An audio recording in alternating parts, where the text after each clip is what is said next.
ربنا موجود، هو اللي بيخون ربنا اللي هيحاسبه. مهما قال ان الست دي وحشة وفيها ومقصرة ومش مهتمية وما بتعملش وما بتسويش، مش مبرر. الخيانة ملهاش مبرر. يعني انا، ازيكم يا جماعة؟ عاملين ايه؟ يا رب دايما تكونوا بخير وصحة وسعادة. الفيديو النهاردة ممكن ما يعجبش بقى مين؟ الرجالة، لان الفيديو النهاردة بيتكلم عنهم.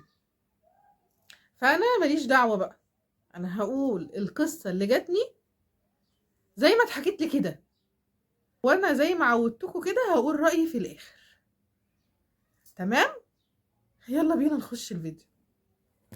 هي بتقولي انا هدخل في الموضوع على طول، انا في كارثة ومش عارفة اتصرف ازاي، دماغي وقفت عن التفكير. خدوا بالكم، هي عملت شوية حاجات دماغها دي اشتغلت جامد، بس هي دماغها وقفت عن الحل. بس مش مشكلة، احنا هنقول لها الحل في الاخر.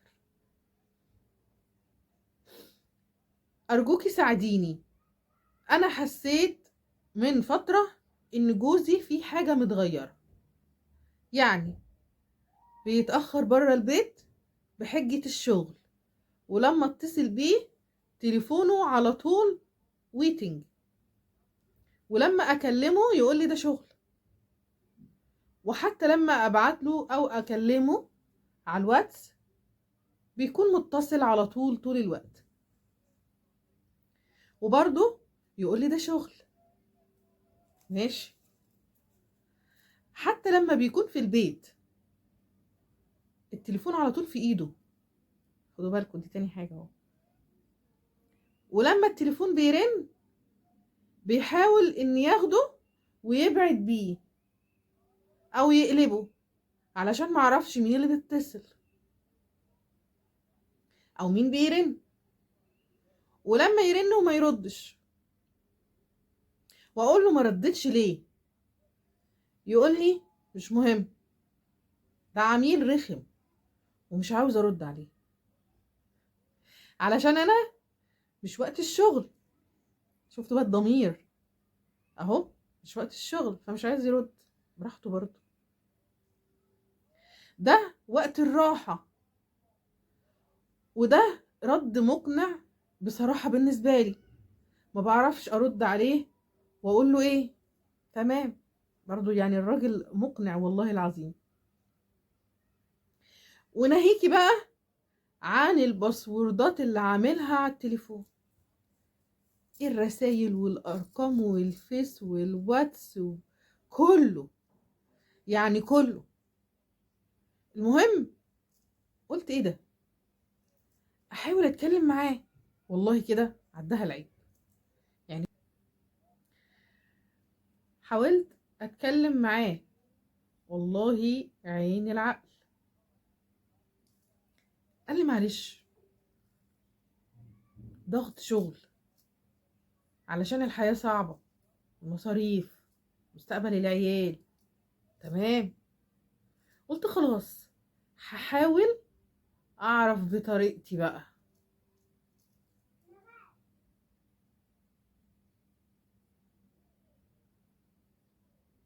هتعرف بطريقتها، هي باينة، هي باينة، هي معروفة، مش لازم تعرفي بطريقتك. تمام، بس هنكمل.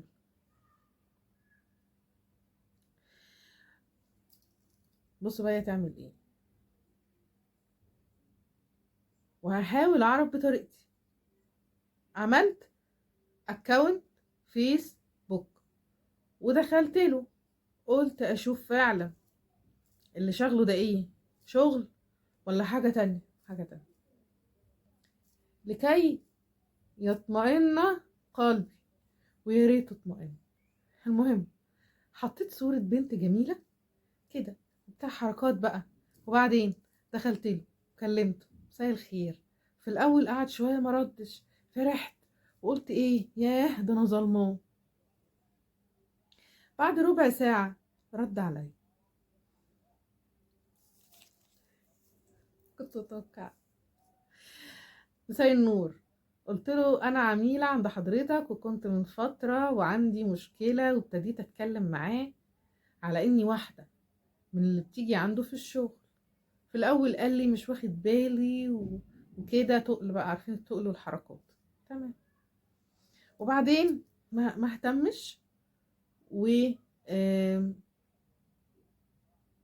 وكان عايز يعرف انا مين، وابتدينا نتكلم وناخد وندي في الكلام، وابتدى هو كمان يسألني ويتكلم معايا كل يوم زيادة عن اللي قبله.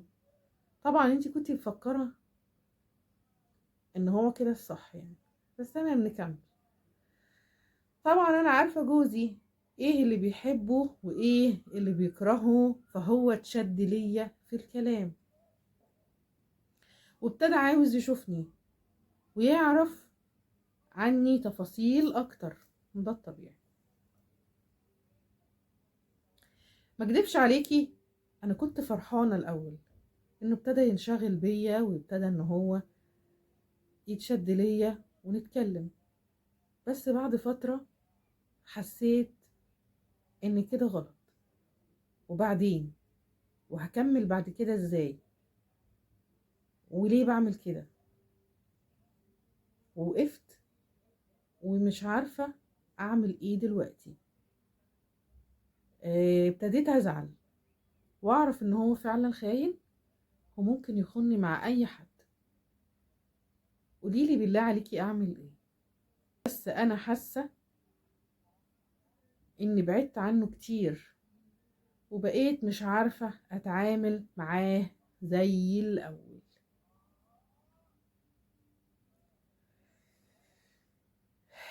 قوليلي اعمل ايه واتصرف ازاي، واسيبه ولا لا؟ شوفي شوفي، انا ما كنتش حابة ان انت تعملي كده خالص. بصي، اولا التصرف اللي انت عملتيه انا مش حباه خالص، لان التصرف ده نهايته حاجة من الاتنين: يا انت هتتطلقي، لان مش هينفع ان انت تكوني عارفة ان هو بيعمل كده وعرفتيه وهتسكتي. خلاص هيبقى الموضوع عادي وهيبقى براحتك اللي انت عايزاه اعمليه، وانا كده وده اخري. يا اما يعني لو هو راجل والله محترم كده وابن ناس هيقولك معلش ومش هعملها تاني ومش هتتكرر والكلام دوت، بس هيكررها. اه انا صريحة يعني. ف ان انت تخشي له من اكونت تاني وتبتدي تتكلمي معاه والكلام دوت، وتحسي ان الاول الموضوع لذيذ وشدتيه ليكي وخدتيه وفهمتيه وبتاعه. طب وبعد كده هتعملي ايه؟ ايه الحل بعد كده؟ مفيش. آه، يا اما تواجهيه وزي ما انا قلت لك كده، يا اما تقولي له خلاص انا ماشيه مع السلامه وخلاص.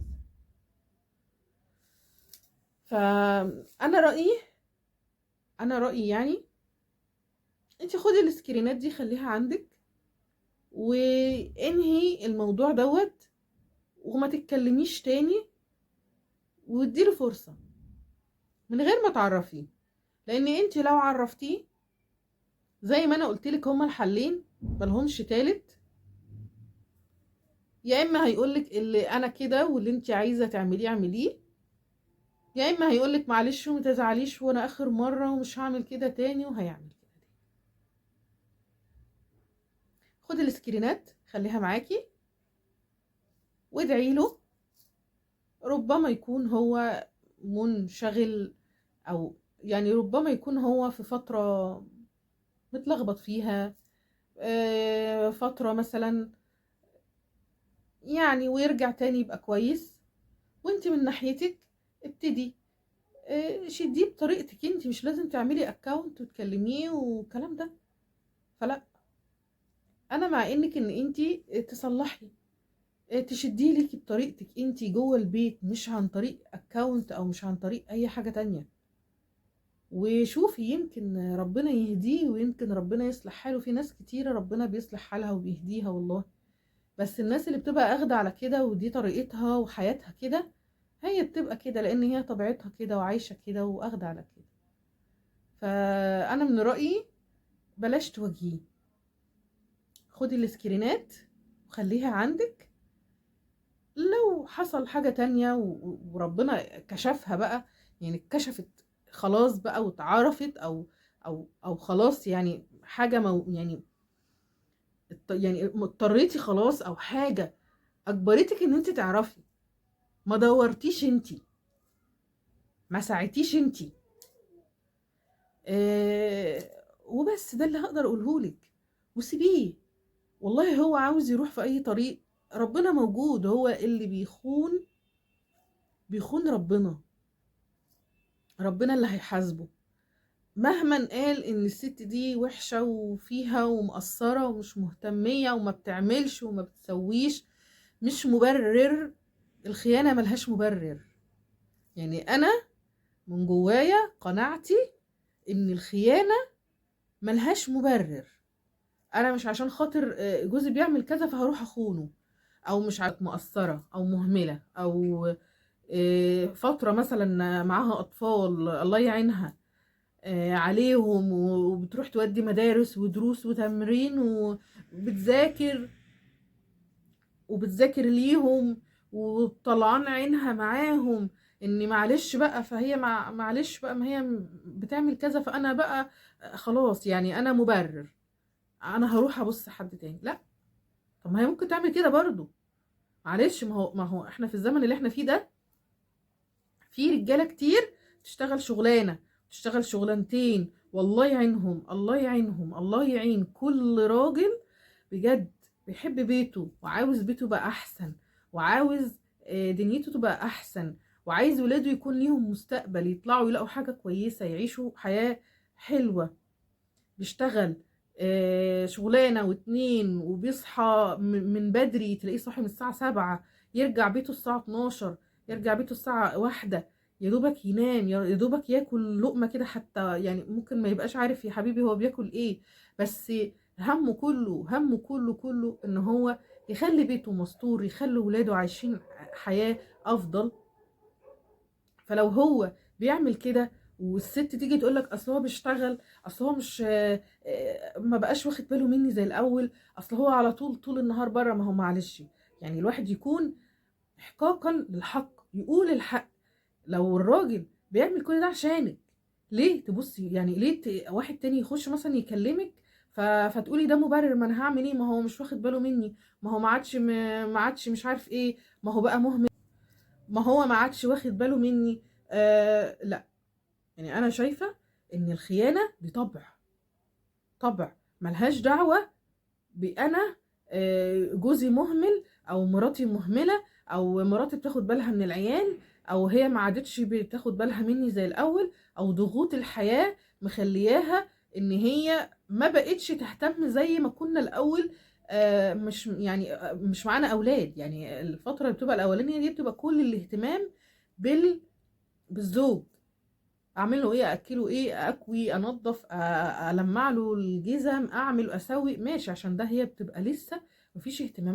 يعني انا من رايي ان الخيانه طبعا عند الست، طبعا عند الراجل، ويرجع يرميها في حته اصل هي مهمله، اصلها ما بتعملش، اصلها ما بتسويش. وهي كذلك لو هي فيها الطبع الخيانه هتبتدي تقول نفس الكلام، اصل هو سايبني طول النهار، اصل هو طب ما هو بيشتغل، يعني عارفه هو لو بيعمل حاجه تانية هقولك مش هقولك خوني، هقولك ماشي كلميه، يعني خليه ياخد باله منك، لو في حد ممكن مثلا يكلمه هو ممكن يستجيب له، برضو مش هقولك خوني، لان الخيانه دي انت بتخوني، انت هتتحاسبي عليها.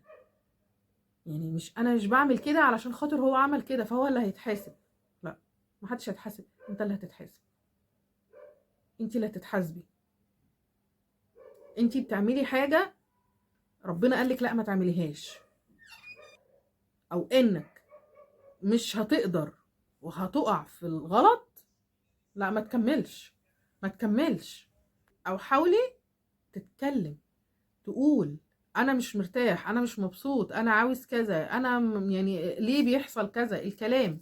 انما ما اروحش اخون، ما اروحش آه، اروح اعرف واحده واتكلم معاها واقول اصل مراتي، اروح اعرف واحد واقول اصل جوزي، معلش اصل طول النهار بره، اصل طول النهار معلش بيعمل ايه يعني؟ بيشتغل. لو بيعمل حاجه تانية سيبيه يا ستي، اتكلمي معاه. يعني مش مبرر ان الست عملت كذا او الراجل عمل كذا فانا اعمل كذا. وانت هتيجي مثلا يوم القيامه او هتيجي مثلا تقول يا رب اصل هو ما كانش واخد باله مني فانا عشان كده عرفت واحد، او يا ربي والله هي ما كانتش واخده بالي مني، ما انا هعمل ايه بقى؟ ما انا لازم كنت اروح اكلم واحده او اعرف واحده. فلا والله، انا مش شايفه اي مبرر.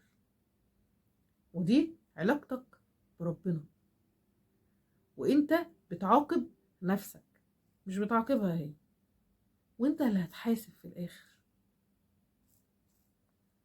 فنرجع لكلامنا في الاخر، زي ما انا بقول لك خدي السكرينات خليها معاكي وسيبيه، ادعي له، تحاولي تتكلمي معاه مره واثنين وثلاثه. حاولي انت تشوفي، ممكن يكون في حاجات بتبعدك، يعني ممكن يكون عندك اطفال مثلا واخده بالك منهم، الله يعينك برضو. انا عارفه ان الاطفال محتاجين رعايه، محتاجين حاجات كتيره قوي طول الوقت. حتى لما بيكبروا بيبقوا برضو محتاجين ان احنا نبقى عينينا عليهم، نخلي بالنا منهم، نشوفهم محتاجين ايه، نشوف اصحابهم مين. فانا عارفه ان الحمل تقيل، بس حاولي انك تتكلمي معاه وتدعي له، وما توجهوش دلوقتي، سيبيه.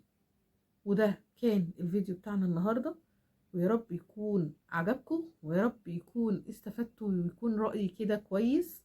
ولو عندك رأي تاني برضو اكتبيه في الكومنتات، وانا هعمل حلقة مخصوص هتكلم فيها على كل التعليقات اللي بتجيلي على كل الفيديوهات، هنتكلم سوا ونشوف، نتناقش. ولو عندك اي برضو رسالة محتاجة رأي فيها اكتبيها لي، لو محتاجة اي حاجة تسأليني فيها برضو انا موجودة وهسمعك كويس، وهقول رسالتك وهناخد حل فيها احنا واصحابنا اللي بيتابعوني. وده كان فيديو النهاردة، والسلام عليكم ورحمة الله وبركاته.